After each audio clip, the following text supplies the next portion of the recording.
الحمد لله الذي نبر قلوب المؤمنين بنور اليقين والإيمان، والصلاة والسلام على رسوله سيد الأنبياء والمرسلين، وعلى آله وأصحابه أجمعين. أما بعد، أعوذ بالله من الشيطان الرجيم. بسم الله الرحمن الرحيم. وما أرسلناك إلا رحمة للعالمين. وقال تعالى: ما كان محمد أبا أحد من رجالكم ولكن رسول الله وخاتم النبيين. وقال تعالى: محمد رسول الله. صدق الله العظيم. اللهم صل على محمد في أول كلامنا. اللهم صل على محمد في أوسط كلامنا. اللهم صل على محمد في آخر كلامنا. رب اشرح لي صدري ويسر لي أمري واحلل عقدة من لساني يفقهوا قولي. تمام تعریفیں اللہ رب العزت کے لیے سزاوار ہے، لائق تحسین ہے۔ وہی واحد ہے، وہی احد ہے، وہی صمد ہے۔ زمین و آسمان کا مالک ہے، چاند ستارے سورج کا مالک ہے، سمندر میں رہنے والی مچھلیوں کا بھی مالک ہے، اور بلوں میں رہنے والی چونٹیوں کا بھی مالک ہے۔ زمین میں بسنے والے ہر ذرات کا بھی مالک ہے۔ تمام چیزوں پر وہی قبض قدرت ہے۔ وہ دلوں کے چھپے ہوئے ہر ظاہر اور ہر باطن کے باتوں کو جاننے والا ہے۔ وہی مجھے اور آپ کو پیدا کرنے والا ہے۔ وہی میرے آقا تاجدار مدینہ سرور کونین رحمت للعالمین صلی اللہ علیہ وسلم کے ذات بابرکت کو پیدا کرنے والا مالک بھی وہی۔ درود و سلام نازل ہو میرے اور آپ کے آقا تاجدار مدینہ احمد مجتبی محمد مصطفیٰ سرور کونین رحمت للعالمین آمینہ کے دلہارے رحمت دو عالم محمد مصطفیٰ صلی اللہ علیہ وسلم کے ذات بابرکت کے لیے کہ جس نے مجھے اور آپ کو بلکہ اس دنیا میں بسے ہوئے ہر انسان جو لوگ ظلمت میں، اندھیروں میں، جہالت میں جو بھٹکے ہوئے ان کو نور ہدایت کی جانب لے آیا، وہی ذات ہے جس ذات بابرکت کے اوپر قرآن مجید نازل ہوا، وہی ذات ہے جس ذات بابرکت کے ذریعے سے ہمیں نماز جیسی تحفہ، عظیم تحفہ نصیب ہوا۔ سب سے بڑی رحمت یہ ہے، برکت یہ ہے کہ اللہ نے مجھے اور آپ کو امت محمدیہ صلی اللہ علیہ وسلم نے پیدا کیا۔ حاضرین محترم، ہمارا یہ سلسلہ جمعے کا سیرت النبی صلی اللہ علیہ وسلم کے تعلق سے چلتا آ رہا ہے۔ پچھلے 2 جمعہ سے ہم نبی پاک صلی اللہ علیہ وسلم کی پیدائش، نبی پاک صلی اللہ علیہ وسلم کا بچپنا، اور ہم نے پچھلے جمعہ سنا آقا نبی کریم صلی اللہ علیہ وسلم کن کن سے دودھ پیے تھے، ان کا بچپنا کیسے گزرا، پھر اس کے بعد اللہ کے حبیب کی والدہ حضرت آمینہ کہاں انتقال ہوئی، پھر اس کے بعد حضرت آمینہ کے بعد اللہ کے حبیب کو کن کن لوگوں نے اپنی کفالت اور ذمہ داری اٹھائی۔ پچھلے جمعہ ہم نے سنا سب سے آخر میں حضرت آمینہ کے بعد اللہ کے نبی صلی اللہ علیہ وسلم کی کفالت اور ذمہ داری دیکھ بھال کرنے والے آپ کے دادا عبد المطلب تھے۔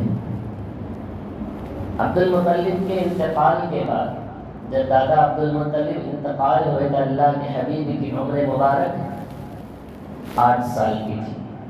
حضرت آمینہ اللہ کے حبیب کے امی کا انتقال ہوا، اس وقت اللہ کے نبی کی عمر 6 سال کی تھی۔ دادا عبد المطلب کے بعد نبی پاک صلی اللہ علیہ وسلم کی دیکھ بھال کرنے والے آپ کے چچا ابو طالب ہیں، مگر افسوس ابو طالب اللہ کے حبیب صلی اللہ علیہ وسلم سے بے پناہ محبت ہونے کے باوجود بھی وہ ایمان جیسی دولت سے محروم رہے۔ انہوں نے اسلام قبول نہیں کیا آپ کے چچا، مگر اس کے باوجود بھی اللہ کے نبی صلی اللہ علیہ وسلم کو بہت ساتھ دیا کرتے تھے، دشمنوں سے بھی بچا کر رکھا کرتے تھے۔ وہ چچا عبد المطلب، چچا ابو طالب اللہ کے حبیب صلی اللہ علیہ وسلم سے بے پناہ محبت تھی۔ تو پچھلے جمعہ ہم نے یہاں تک سنا۔ پچھلے جمعے کی باتیں میں اس لیے کہہ رہا تھا تاکہ اس جمعے کی جو باتیں ہونے والی ہیں پچھلے جمعے سے ہمارا تعلق ہو جائے کہ اس کے بعد کون سی سیرت اللہ کے نبی کے بیان ہونے جا رہی ہے۔ اگر ربط معلوم ہو جاتا ہے تو نبی کی سیرت کو ترتیب وار سننے میں بھی اچھا لگے گا۔ تو آج ہم سنیں گے آپ کے چچا ابو طالب اللہ کے حبیب صلی اللہ علیہ وسلم کی کفالت انہوں نے کیا۔ پھر اس کے بعد آج ہم سنیں گے نبی پاک صلی اللہ علیہ وسلم کی جوانی کے بارے میں۔ اللہ کے حبیب صلی اللہ علیہ وسلم کی جوانی میں اللہ کے نبی نے تجارت کیسے کیا، اس تجارت کے متعلق بھی چند حدیثیں جو ہمارے لیے قابل غور ہے۔ ہم بھی تجارت کرنے والے ہیں تو ہماری بھی تجارت نبی پاک صلی اللہ علیہ وسلم کی سیرت کی روشنی میں ہماری تجارت ہو جائے۔ تو آج ہم وہ سنیں گے، چلے ترتیب سنتے ہیں۔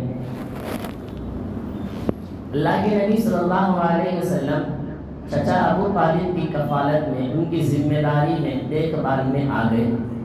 نبی پاک صلی اللہ علیہ وسلم چچا ابو طالب سے ہر کام میں ہاتھ بٹایا کرتے تھے۔ جناب نبی کریم صلی اللہ علیہ وسلم ہر کاموں میں عرب کے دستور کے مطابق چاچا ابو طالب نے ملک شام کا سفر جانے کا ارادہ کیا تجارت کی ارادے سے، چونکہ اللہ کے نبی صلی اللہ علیہ وسلم اس وقت کم عمر تھے، بچپن ہونے کی وجہ سے آپ کے چچا ابو طالب نے اللہ کے حبیب کو اپنے ساتھ لے جانے کا ارادہ نہیں کیا، کیونکہ بچے ہیں، ساتھ میں لے جانا تو پریشانی آئے گی۔ تو چاچا ابو طالب نے اللہ کے نبی کو اپنے ساتھ لے جانے کا ارادہ نہیں کیا، اور اللہ کے نبی کو معلوم ہو گیا کہ میرے چچا ابو طالب کسی لمبے سفر پر جانے والے ہیں۔ جیسے کہ آج کل ہوتا ہے، جب باپ اپنے گھر سے نکلتا ہے تو بچہ باپ کے جانے کو دیکھ کر آنکھوں سے آنسو نکالنے لگتا ہے، رونے لگتا ہے کہ ساتھ میں مجھے بھی لے چلو۔ ایسے ہی آقا نبی کریم صلی اللہ علیہ وسلم بھی اپنے چچا کے جاتے ہوئے کو دیکھ کر آنکھوں سے آنسو آنے لگے کہ چچا مجھے چھوڑ کر کسی لمبے سفر پر جا رہے ہیں۔ سفر کی تیاری مکمل ہو گئی، آپ کے چچا ابو طالب نے سوچا کہ میں اللہ کے حبیب کو نہیں، میرے بھتیجے کو میں جب چھوڑ کر جاؤں گا تو بچہ پریشان ہو جائے گا، تو چاچا ابو طالب نے اللہ کے حبیب کو اپنے ساتھ لے لیا، سفر میں نکل پڑے۔ مکہ سے ملک شام کا سفر تجارت کی نیت سے کر رہے ہیں۔ یہ اللہ کے نبی کا تجارت کا پہلا سفر تھا، بچپن میں حضرت آپ کے چچا ابو طالب کے ساتھ پہلا سفر اللہ کے نبی کا ہے، اپنی زندگی کا پہلا سفر مکہ سے ملک شام جانے کا۔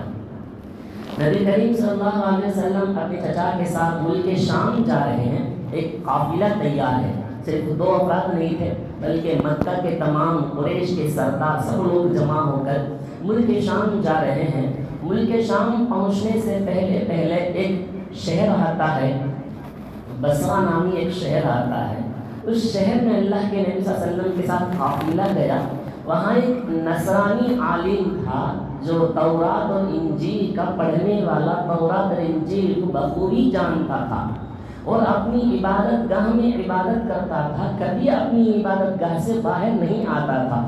لوگوں میں یہ بات بہت مشہور تھی، وہ جو نصرانی عالم ہے جس کا نام بحیرہ کہا جاتا ہے، راہب ہے، وہ پچھلی تمام باتوں کو جانتا ہے، جس کا نام بحیرہ آتا ہے، تاریخ کی کتابوں میں ہے۔ تو وہ اچانک ایک مرتبہ کبھی بھی اپنی عبادت گاہ سے باہر آتا نہیں تھا، اس دن اچانک سے اپنی عبادت گاہ سے باہر آ گیا، قافلے والوں کو غور سے دیکھنے لگا، گویا کہ ایسا دیکھ رہا ہے قافلے والوں کو کوئی جاسوس آدمی کسی جاسوسی کے لیے دیکھتا، اس طرح غور سے دیکھنے لگا قافلے والوں کو، اور قافلے میں اندر گھسا، اللہ کے حبیب صلی اللہ علیہ وسلم کے ہاتھ کو پکڑ لیا، پکڑ کر کہنے لگا یہ وہی نبی ہے جس کو اللہ نے اس کو دونوں جہان کے لیے رحمت بنا کر اس دنیا میں بھیجا ہے، اور میں یہ بھی جانتا ہوں کہ اس کے پیٹھ پر مہر نبوت ہے۔ تو قریش کے سردار نے پوچھا آپ کیسے جانتے ہیں یہ نبی ہیں اور دونوں جہان کے رحمت بننے والے ہیں اور ان کے پیٹھ پر، ان کے پشت پر مہر نبوت ہے، آپ کیسے پہچانتے ہیں؟ تو وہ کہنے لگا تورات اور انجیل میں اس نبی کی بشارت اللہ نے بیان فرمایا ہے، میں اس اعتبار سے جانتا ہوں جب آپ مکے سے ملک شام آ رہے تھے، جب آپ پہاڑی کے اوپر سے گزر رہے تھے، کوئی پتھر، کوئی درخت ایسا نہ تھا جو اس بچے کے لیے سجدہ نہ کیا کرتا تھا، اور پتھر اور درخت اس بچے کے لیے سجدہ کیا کرتے تھے اور بادل ان کو سایہ کیا کرتا تھا۔ تو راہب اللہ کے نبی کے اخلاق کو، بشارت کو دیکھ کر کہنے لگا یہ آخری نبی ہے۔ تو اللہ کے نبی صلی اللہ علیہ وسلم کی خاطر اس قافلے والوں کے لیے راہب بحیرہ نے کھانا کا انتظام کیا، اللہ کے نبی کے خاطر، اللہ کے نبی کے خاطر اس نے کھانا تیار کیا۔ کھانا تیار کرنے کے بعد تمام قافلے والوں کو کھانے کی دعوت دیا، تو اس میں اللہ کے نبی صلی اللہ علیہ وسلم کھانے میں حاضر نہیں ہوئے۔ تو راہب نے پوچھا کہ وہ بچہ کہاں ہے، وہ نبی کہاں ہے؟ قافلے والوں نے کہا کہ وہ اونٹ چرانے کے لیے جنگل پہ گئے ہیں۔ تو راہب نے کہا ان کو لے آؤ۔ تو ایک قافلے میں سے ایک آدمی گیا اور اللہ کے حبیب صلی اللہ علیہ وسلم کو لے کر آئے۔ اللہ کے نبی آ رہے تھے تو راہب نے دیکھا اللہ کے نبی راستے سے چل کر آ رہے ہیں تو بادل اللہ کے نبی کو سایہ کیا ہوا ہے۔ تو آتے ہی دیکھتے پورے قافلے والے درخت کے سائے میں بیٹھے ہوئے ہیں۔ اللہ کے نبی نے دیکھا کہ درخت کے سائے میں جگہ ہی نہیں ہے۔ اللہ کے نبی نے ایک دیوار کے کونے پر جا کر بیٹھ گئے۔ اللہ کے نبی صلی اللہ علیہ وسلم کی شان دیکھیں، وہ درخت کے نیچے میں سائے میں تمام قافلے والے بیٹھے ہیں، اللہ کے نبی کو سائے میں بیٹھنے کی جگہ نہیں تھی، اللہ کے نبی نے کسی اور جگہ بیٹھا۔ اللہ نے حبیب پاک صلی اللہ علیہ وسلم کی شان میں دیکھیں، جو سایہ وہاں تھا اللہ کے نبی بغیر سائے پر بیٹھے تھے تو یہ سایہ ادھر جھک گیا۔ میرے نبی کی شان میں یہ سایہ ادھر جھک گیا۔ تو بحیرہ راہب نے اس قافلے والوں سے قسم دے کر کہا کبھی بھی اس بچے کو، یعنی اس نبی کو کبھی بھی تم ملک روم مت لے جانا، اس لیے کہ اگر تم ملک روم لے جاؤ گے وہاں کے لوگ اس بچے کو پہچان لیں گے، اس کی نبوت کو پہچان لیں گے تو اس بچے کو قتل کر ڈالیں گے، تو اس ملک شام کو، ملک روم کو اس بچے کو کبھی بھی مت لے جانا۔ یہ باتیں ہو ہی رہی تھی تو اچانک سامنے سے 7 افراد آ رہے تھے۔ تو راہب بحیرہ نے پوچھا تمہارا ارادہ کیا، تم یہاں کس لیے آئے ہو؟ اس نے کہا کہ ہم نے ایک نبی کی تلاش میں ملک روم سے یہاں تک آئے ہیں۔ راہب نے پوچھا آپ لوگوں کو کیسے معلوم ہے کہ وہ ملک روم سے ملک شام کے اندر وہ نبی آیا ہوا ہے؟ وہ کہنے لگے کہ ہم نے اس کی بشارت تورات اور انجیل میں دیکھا ہے، ہم نے چاروں طرف ہمارے آدمیوں کو بھیج کر رکھا ہے تاکہ جہاں کہیں بھی وہ بچہ مل جائے تو پکڑ کر سامنے لے آئیں۔ تو راہب نے کہا اس قافلے والوں سے، اس 7 آدمیوں سے جو ملک روم سے ملک شام آئے تھے، راہب نے، نصرانی نے ان سے کہا بتاؤ جس ذات نے اللہ کے حبیب کو بچانے کی ذمہ داری لی ہے، حفاظت کرنے کی ذمہ داری لی ہے، جس ذات نے نبی پاک صلی اللہ علیہ وسلم کی تربیت کی ذمہ داری لی ہے، جس ذات نے اسے نبی بنایا ہے، جس ذات نے اسے دونوں جہان کے لیے رحمت بنا کر بھیجا ہے، کیا اللہ کبھی اس بندے کو، اس بچے کو ضائع کرے گا؟ وہ 7 جو روم سے آئے تو انہوں نے کہا کبھی بھی اللہ اس کو ضائع نہیں کرے گا۔ تو تمہاری جرأت کیسی ہوگی ان بچے کو تم ضائع قتل کرنے کے لیے یہاں آئے ہو؟ تو اس بات کا کہنا تھا کہ 7 افراد کے ارادے بدل گئے، انہوں نے اللہ کے حبیب کو ہاتھ بھی چھوا تک نہیں، واپس اپنے ملک روم چلے گئے۔ تو بحیرہ راہب نے پوچھا کہ قافلے والوں سے اس بچے کو نگرانی کرنے والے، کفالت کرنے والے کون ہیں؟ تو اس نے کہا کہ قافلے والوں نے کہا ابو طالب جو آپ کے چچا ہیں وہ ہیں۔ تو ابو طالب کو بلایا گیا اور کہنے لگے آپ کے سفر کے ساتھ اس بچے کو مکہ واپس کر دو، آگے ملک شام مت جانا، اس لیے کہ وہاں بہت سارے دشمن ہیں جو اس بچے کے جان پر حملہ کر دیں گے۔ میرا ارادہ ہے میری بات مانو، اس بچے کو مکہ روانہ کر دیا کرو۔ ابو طالب نے بکر اور بلال کے ذریعے سے اس بچے کو جناب نبی کریم صلی اللہ علیہ وسلم کو مکہ روانہ کر دیے گئے۔ اور جب مکہ روانہ ہو رہے تھے تو نصرانی بحیرہ نے اللہ کے حبیب صلی اللہ علیہ وسلم کے لیے سفر میں کچھ کھانے کے لیے روٹی اور زیتون کا انتظام کیا۔ ایک نصرانی، ایک نصارہ جو راہب، جو اپنی عبادت میں بڑا، عبادت گاہ میں اپنے آپ کو بڑا عالم سمجھتا تھا تورات اور انجیل کا، اس نے اللہ کے حبیب صلی اللہ علیہ وسلم کی خاطر سفر میں جانے کے لیے روٹی اور زیتون کا انتظام کر کے اللہ کے حبیب کو بصرہ سے مکہ مکرمہ روانہ کیا۔ الغرض یہ اللہ کے نبی کا سب سے پہلا سفر تجارت کی نیت سے ملک شام جانا تھا۔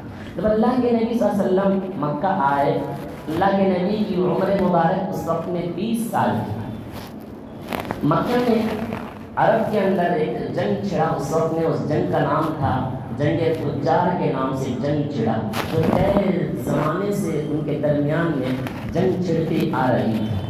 عربوں کے اندر 4 مہینے ایسے ہوتے ہیں، ان 4 مہینوں میں کبھی بھی وہ جنگ و جدال، قتل ہرگز نہیں کیا کرتے تھے۔ ذی قعدہ، ذی حجہ، محرم اور رجب، جس کو قرآن پاک اشہر حرم کہا جاتا ہے، محترم مہینہ، تو ان مہینے میں جنگ و جدال نہیں کرتے تھے۔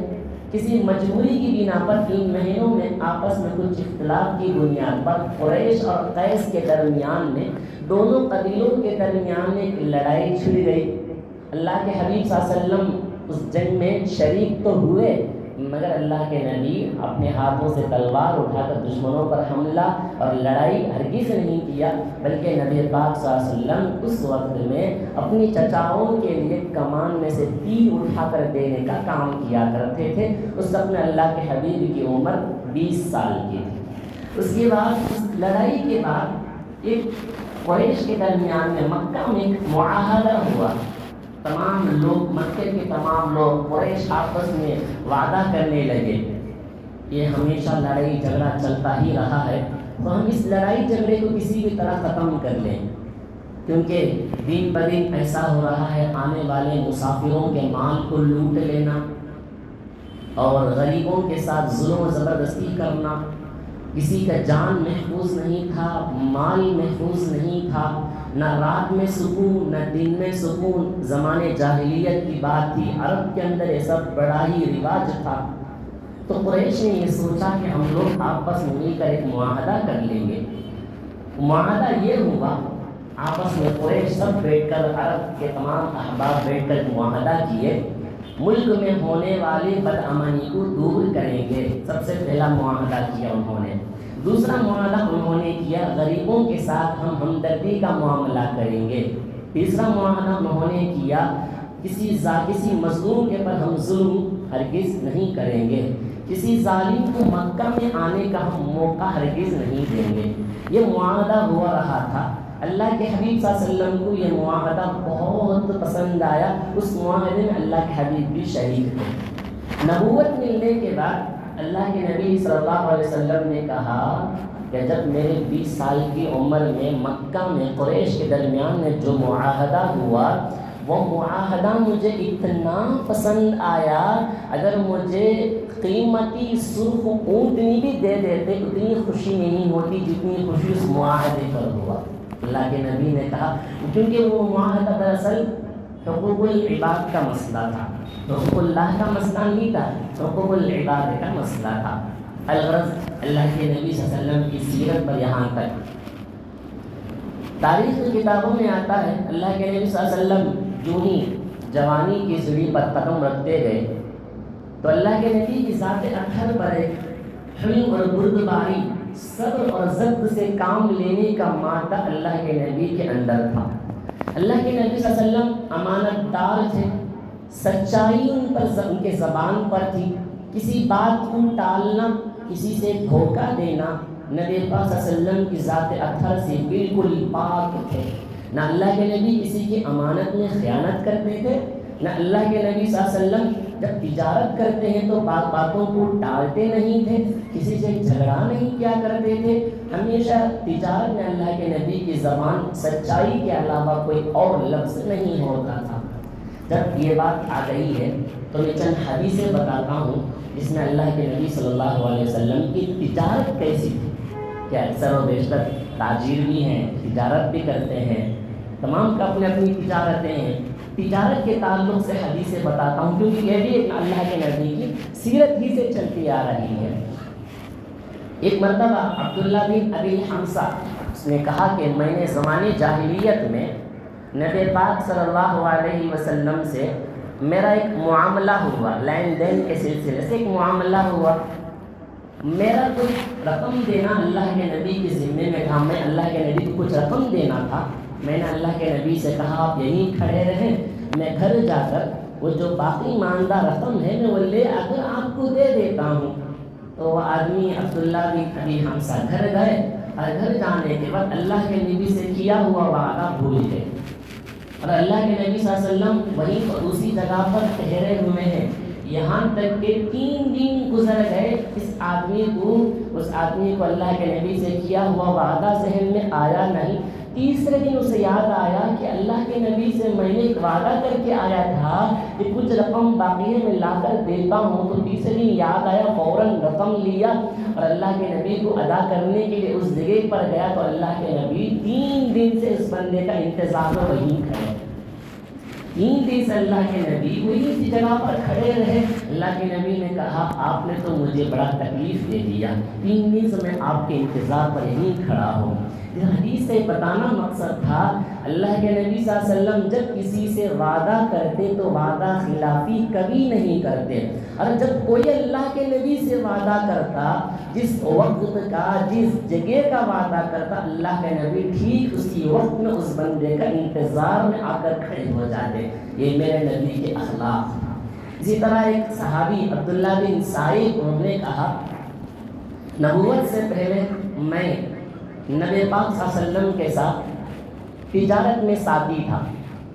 یہ تجارت کرنے میں، خرید و فروخت میں لوگ آپس میں دوستانہ تعلق ہو جاتا ہے. تجارت میں ایک ساتھی تھا. میں ایک مرتبہ مدینہ گیا تو اللہ کے نبی نے مجھے بلا کر پوچھا اے عبداللہ کیا تم مجھے پہچانتے ہو؟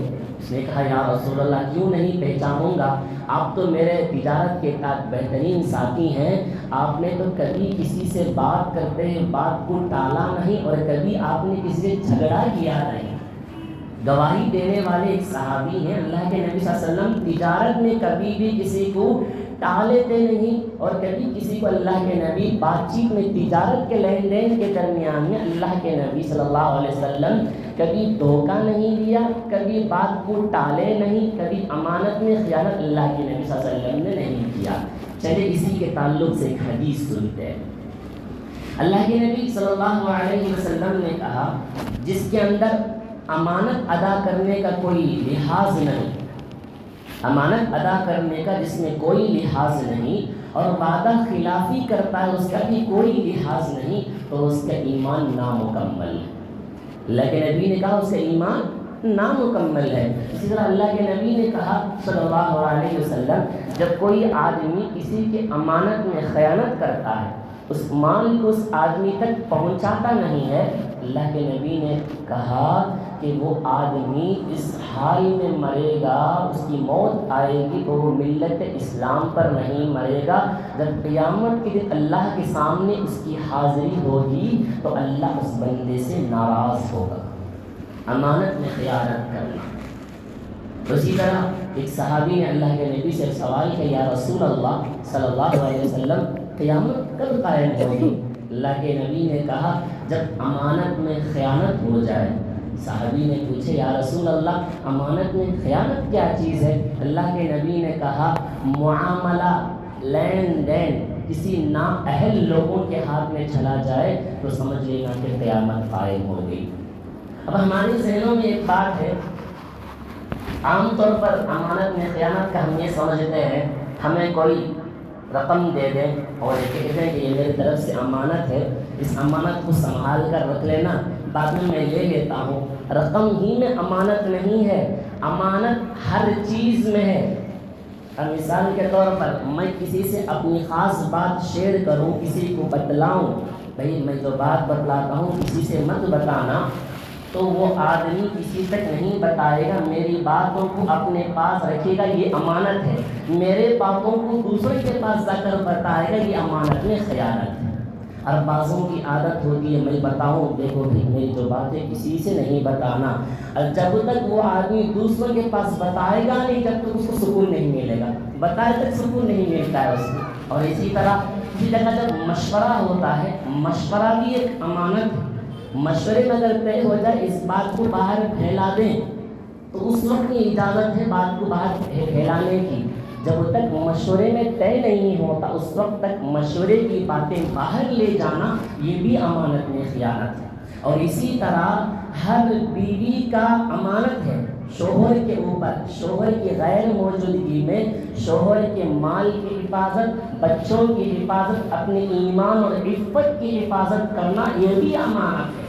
شوہر بھی اپنی بیوی کی امانت ہے، شوہر اپنی بیوی کی عفت اور پاک دامنی کی حفاظت کرے یہ اس کے لیے امانت ہے، یہ اس کے حق کو ادا کرے یہ بھی امانت ہے۔ امانت صرف مال تک نہیں، امانت ہر چیز میں امانت ہونی چاہیے۔ اللہ کے نبی صلی اللہ علیہ وسلم نے کہا، تاجروں کے تعلق سے اللہ کے نبی نے کہا التاجر الصدوق الامین مع النبیین والصدیقین والشہداء والصالحین۔ اللہ کے نبی نے کہا بہترین تجارت کرنے والا وہ ہے کل قیامت کے دن اس کا تعلق نبیوں کے ساتھ اس طرح ہوگا، نبیوں کے بالکل قریب ہوں گے۔ بہترین تجارت کرنے والا اس کا تعلق نبیوں سے ہوگا، صدیقین سچ کہنے والوں کے ساتھ ہوگا، صلحاء نیک لوگوں کے ساتھ اس کا تعلق ہوگا۔ اللہ کے حبیب صلی اللہ علیہ وسلم نے کہا وہ تاجر کل قیامت کے دن اس کو فاسق اور فاجر بنا کر اللہ اٹھائے گا، مگر ایسا آدمی جو تقوی اور پرہیزگاری سے تجارت کرے گا اللہ اس کو نیک لوگوں میں شمار کرے گا۔ کہ اللہ کے نبی صلی اللہ علیہ وسلم کی حدیث ہے، کیونکہ تجارت کے بارے میں اللہ کے نبی صلی اللہ علیہ وسلم کی تجارت کیا کرتے تھے، تو اسی تعلق سے میں نے چند حدیثیں آپ حضرات کے سامنے رکھی تاکہ ہمارا بھی جو تجارت ہے تو اللہ کے حبیب صلی اللہ علیہ وسلم کی سیرت کی روشنی بھی ہماری تجارت ہو جائے۔ اللہ کے نبی صلی اللہ علیہ وسلم نے کہا اپنی تجارت کو آگے بڑھانے کے لیے سچائی کا سہارا لے لینا، اپنی تجارت کو آگے بڑھانے کے لیے جھوٹ اور دھوکہ بازی سے اپنی تجارت کو آگے بڑھائے گا، اس میں ملنے والا رقم آپ کو زیادہ رقم نظر آئے گا۔ اللہ کے حبیب نے کہا ایسی دھوکے بازی سے کرنے والی تجارت کی مال میں اللہ برکت کو کھینچ لیتا، برکت نکال دیتا۔ دھوکہ بازی کبھی اس میں نہیں ہونا چاہیے۔ اللہ کے حبیب صلی اللہ علیہ وسلم نے اور یہ حدیثیں بیان فرمائی، جب کوئی آدمی تجارت کرنے والا، بیچنے والا مال بیچنے کے وقت میں اس مال کے اندر میں کچھ کمی ہے، نقص ہے، وہ بتائے بغیر کبھی بھی اس کو نہ بیچنا۔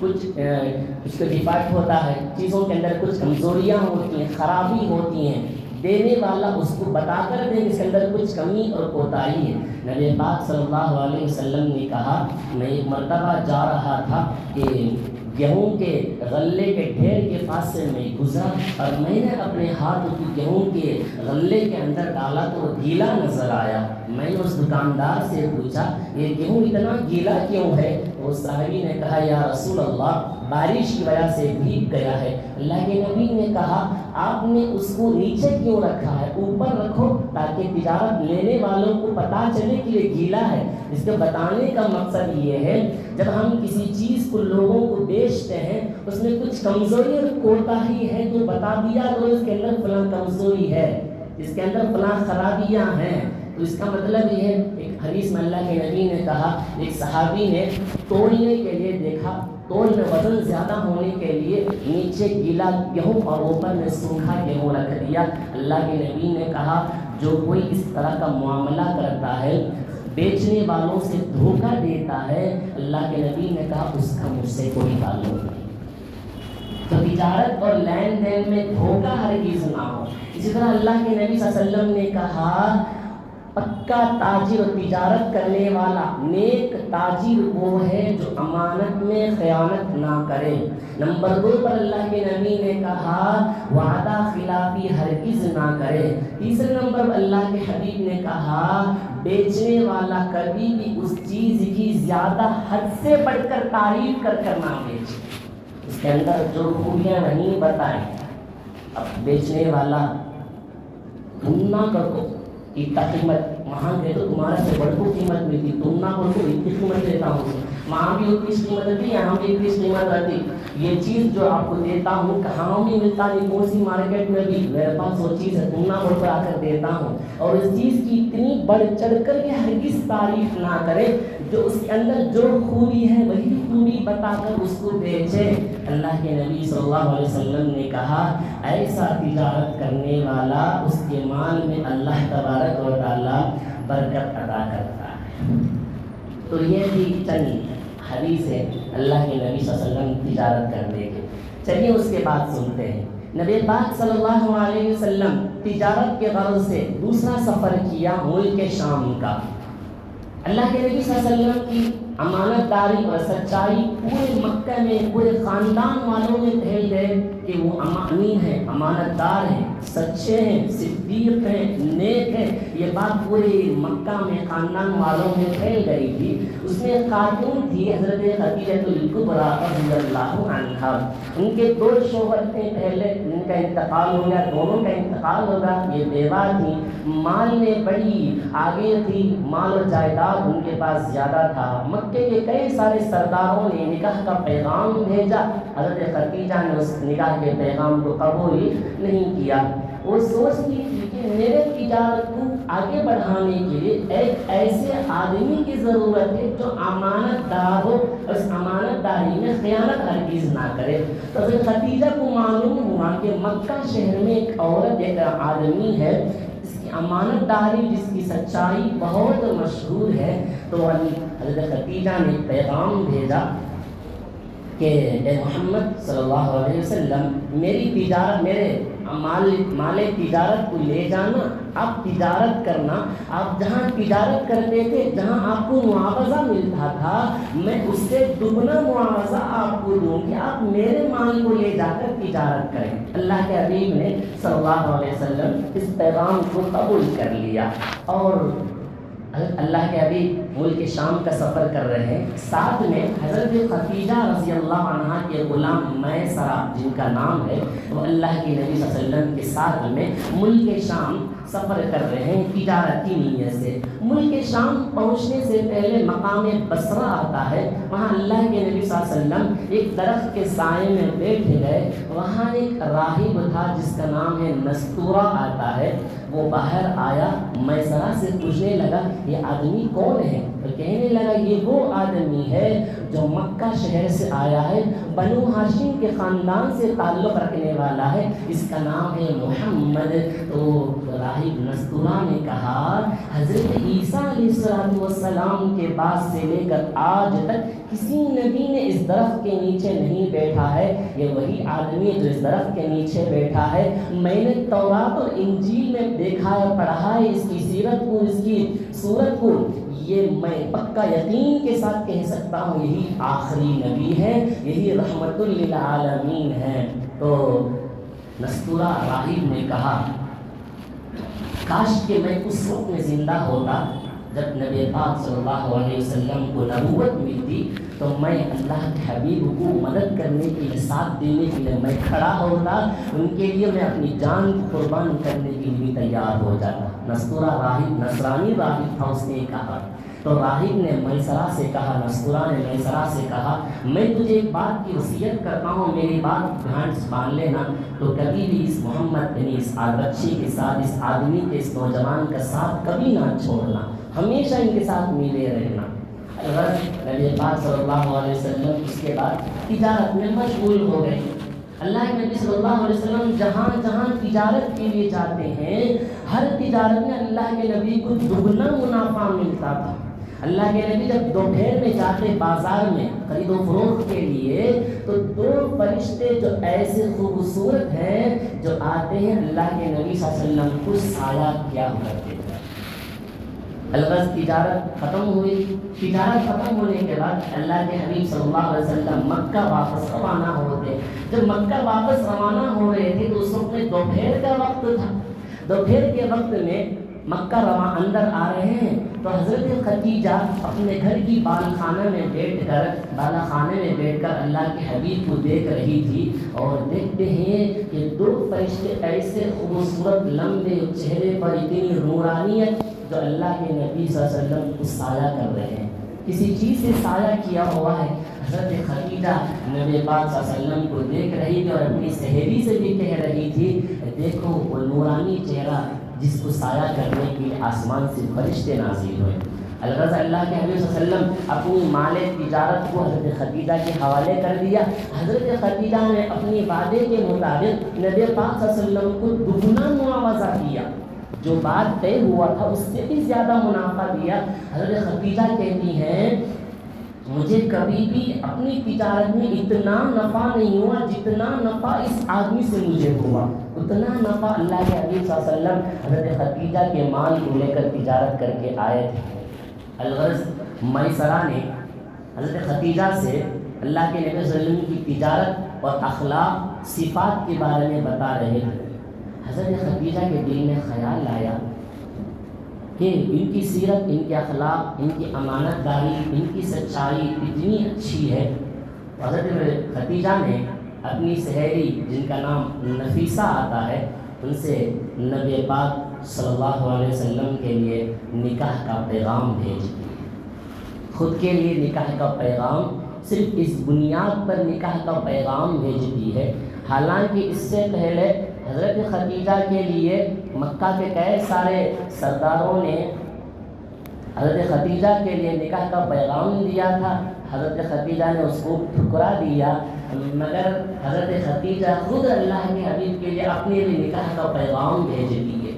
اللہ کے حبیب نے اپنے چچا ابو طالب سے مشورہ کیا۔ ابو طالب نے سوچا یہ کیسے ہو سکتا ہے، آپ کی عمر کہاں، حضرت خدیجہ کی عمر کہاں، یہ جوڑا بننا کیسے ہو سکتا ہے۔ الغرض حضرت اللہ کے نبی نے اپنے چچا سے مشورہ کرنے کے بعد ابو طالب اور حضرت جعفر یہ دونوں حضرت خدیجہ کے یہاں اپنے بھتیجے کے نکاح کے لیے، شادی کے لیے، بات چیت کے لیے جاتے ہیں۔ کیا ہوا اس کے بعد کیا ہو رہا تھا، اللہ کے نبی نے حضرت خدیجہ کے لیے کتنا مہر منتخب کیا۔ انشاءاللہ اگلی جمعہ آپ حضرات کی خدمت میں حضرت اللہ کے حبیب صلی اللہ علیہ وسلم کی ازدواجی زندگی کیسی تھی، پھر اس کے بعد کیا مسئلہ پیش آیا اپنی زندگی میں، ماں بقیہ سیرت ترتیبات اگلے جمعہ آپ حضرات کی خدمت میں انشاءاللہ کہی جائے گی۔ اللہ کے نبی کے سیرت کے متعلق، ان تجارت کے متعلق ایک شاعر نے بڑے اچھے انداز میں ایک شعر کہا ہے، کہتے ہیں کہ ہر ابتدا سے پہلے، ہر انتہا کے بعد، کسی کام کو شروع کرنے سے پہلے، کسی کام کے ختم کے بعد، ہر ابتدا سے پہلے، ہر انتہا کے بعد میرے نبی کی شان میں کہتی ہے کہ ان کی تجارت ایسی تھی، ان کے اخلاق اور ان کی سیرت ایسے تھے، تو اس لیے کہتے ہیں ہر ابتدا سے پہلے، ہر انتہا کے بعد ذات نبی بلند ہے ذات خدا کے بعد، ذات نبی بلند ہے ذات خدا کے بعد۔ دنیا میں احترام کے قابل ہیں جتنے لوگ، دنیا میں احترام کے قابل ہیں جتنے لوگ، میں سب کو مانتا ہوں مگر مصطفیٰ کے بعد صلی اللہ علیہ وسلم۔ اللہ تبارک و تعالی ہم سب کو اللہ کے حبیب صلی اللہ علیہ وسلم کی سیرت کے